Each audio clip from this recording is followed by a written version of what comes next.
Ethan Blackwood was a self-made millionaire who had mastered every battlefield except one, his own home.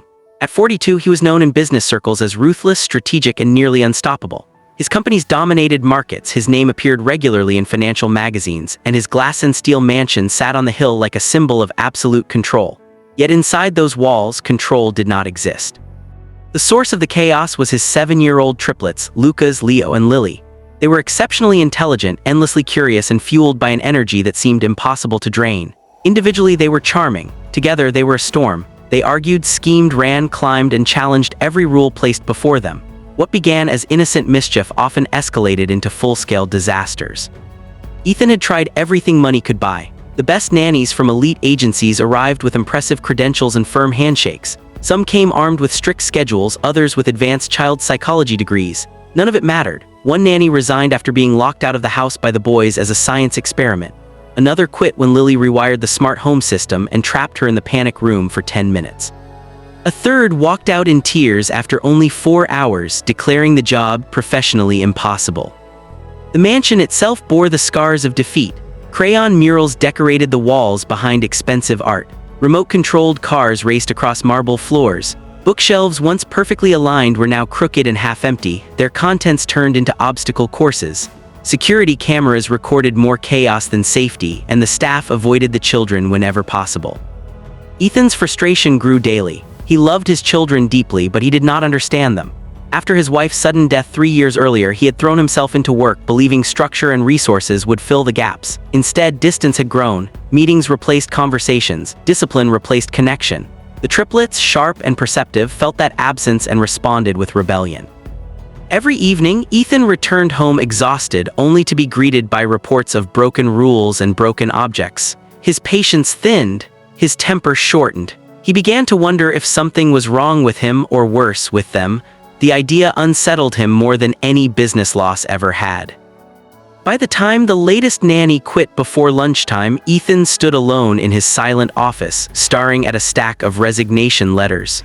For the first time in his life, money had failed him completely. He needed help, but he did not know what kind or from whom. Outside, laughter echoed down the hallway, followed by the unmistakable sound of something crashing.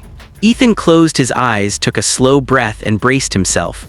The problem was no longer finding another nanny. The problem was that nothing and no one seemed capable of surviving a single day with his triplets. Come along, children, let's get you inside out of the rain. The rain had been falling steadily since noon, tapping against the tall windows of the mansion like an impatient visitor. Ethan Blackwood stood in his study, reviewing contracts he had already read twice when the intercom chimed. The butler's voice followed, hesitant and uncertain. "Sir, there's a woman at the door. She says she's here about the nanny position." Ethan checked his watch. Another agency had promised no more interviews that week. With a tired sigh, he told them to send her in. Clara stepped inside quietly, folding her umbrella near the entrance. She was not what Ethan expected. There was no designer suit, no rigid posture, no rehearsed smile. She wore simple, neat clothes and carried a worn leather folder. Her eyes were alert but calm, as if she had already assessed the room and found nothing threatening in it. "My name is Clara Evans," she said evenly. "I heard you're looking for help." Ethan gestured toward a chair, studying her as she sat. Her resume was brief, far shorter than the polished documents he was used to. No elite institutions. No long list of high-profile families. Just years of experience, community work, and one clear line that caught his attention: single mother to a 9-year-old son. "You realize," Ethan said bluntly, "that no nanny has lasted more than a few days here." Clara met his gaze without flinching. "I understand. That usually means the problem isn't the children." The words surprised him. Most applicants blamed circumstances or promised stricter discipline. Clara offered no guarantees, no dramatic claims, only quiet certainty. Before Ethan could respond, the triplets appeared at the top of the staircase, drawn by the presence of someone new. Lucas leaned over the railing, whispering to Leo. Lily folded her arms, her eyes sharp with curiosity. They had played this game before. Observe, test, break. Clara looked up and smiled, not sweetly but knowingly. She did not wave or call them down, she simply waited. "Can I meet them?" she asked. Ethan nodded, though doubt weighed heavily on him. One day he reminded himself, just one. The triplets descended slowly, circling Clara like tiny strategists. Lucas asked questions meant to confuse. Leo tested boundaries with deliberate silence. Lily examined Clara's bag, searching for weakness. Clara let them finish, then she spoke calm and clear. "I'm here for one day," she said. "If I earn tomorrow, I'll stay. If not, I'll leave, your choice." The children exchanged glances. This was new. Ethan felt something unfamiliar stir, hope, cautious and restrained. As thunder rolled outside, he realized that this knock on the door felt different. Not loud, not dramatic, but steady. And for the first time in a long while, he was willing to see what one day might change. From the moment the day began, Clara did something no one else ever had. She paid attention. Not the kind of attention that hovered or controlled, but the kind that observed quietly and responded with intention. She did not announce rules in a sharp tone or demand obedience. Instead, she watched how the triplets moved, how they argued, how they competed for space and recognition. When Lucas tried to test her patience by deliberately knocking over a chair, Clara did not scold him. She simply asked, "Was that an accident or a choice?" The question caught him off guard. He stared at the floor, muttered an answer, and picked the chair up himself. No lecture followed, just consequence and closure. By mid-morning, Clara had introduced structure but not rigidity. She laid out 3 simple rules on a whiteboard: respect, responsibility, and honesty. Then she surprised them by asking for their input. Leo suggested adding points for teamwork. Lily insisted on fairness. Clara nodded and adjusted the system. The rules became theirs, not imposed from above. Chores, once a battlefield, turned into competitions. Who could organize the bookshelf fastest without missing a title? Who could fold laundry into the neatest stacks? Lucas, usually the most restless, became intensely focused when Clara turned tasks into timed challenges. Laughter replaced complaints. Effort replaced resistance.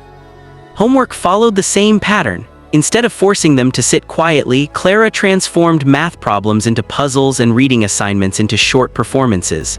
Lily acted out characters with dramatic flair. Leo, normally reserved, volunteered answers. Even Lucas asked for extra problems, eager to win points. Throughout the day, Clara remained calm, firm when needed, flexible when possible. When conflict arose, she separated emotions from behavior, acknowledging feelings without excusing disruption. The triplets tested her, of course, pushing boundaries in small ways. Each time she responded consistently without anger or embarrassment. Slowly, the testing stopped. Ethan observed everything from a distance, initially expecting disaster. Instead, hour by hour, he watched the impossible unfold. The house grew quieter, not silent, but balanced. There was movement without destruction, noise without chaos. For the first time in years, there were moments of peace. By evening, the triplets sat together at the table, discussing which game they wanted to play next. No shouting, no rivalry, just cooperation. Ethan stood in the doorway, stunned. He realized something profound. Clara had not handled his children. She had understood them. She had met them at their level, challenged their intelligence, and respected their individuality. They weren't broken, and they didn't need to be controlled. They needed to be engaged. As Clara began tidying up, the triplets followed her willingly, asking questions, offering help.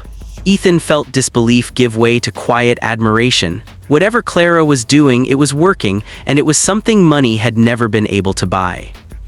As evening settled over the mansion, the rain finally stopped, leaving the air calm and clean. Clara checked the time on her phone and began gathering her things with the same quiet efficiency she had shown all day. The triplets noticed immediately. "Are you coming back tomorrow?" Lucas asked, trying and failing to sound casual. Clara zipped her bag and knelt to their level. "That depends," she said gently. "We agreed on one day." The words carried weight. For the first time, the children understood that effort had consequences, good ones. They exchanged uncertain looks, suddenly aware that they wanted her to stay. Ethan watched from the hallway as Clara walked toward the door. Something tightened in his chest. He had spent years making decisions worth millions without hesitation, yet this felt far more important. "Wait," he said. Clara turned, attentive but unassuming. Ethan stepped forward, choosing his words carefully. "I don't want this to be a one-day trial," he said. "I'd like you to stay permanently." The triplets held their breath. Clara studied him for a moment, not measuring his wealth or authority, but his sincerity. "I'll accept," she replied, "but only on one condition." Ethan nodded. "Name it." "Mutual respect," Clara said calmly. "For me and for the children, no undermining, no shouting orders from a distance. We work as a team or not at all."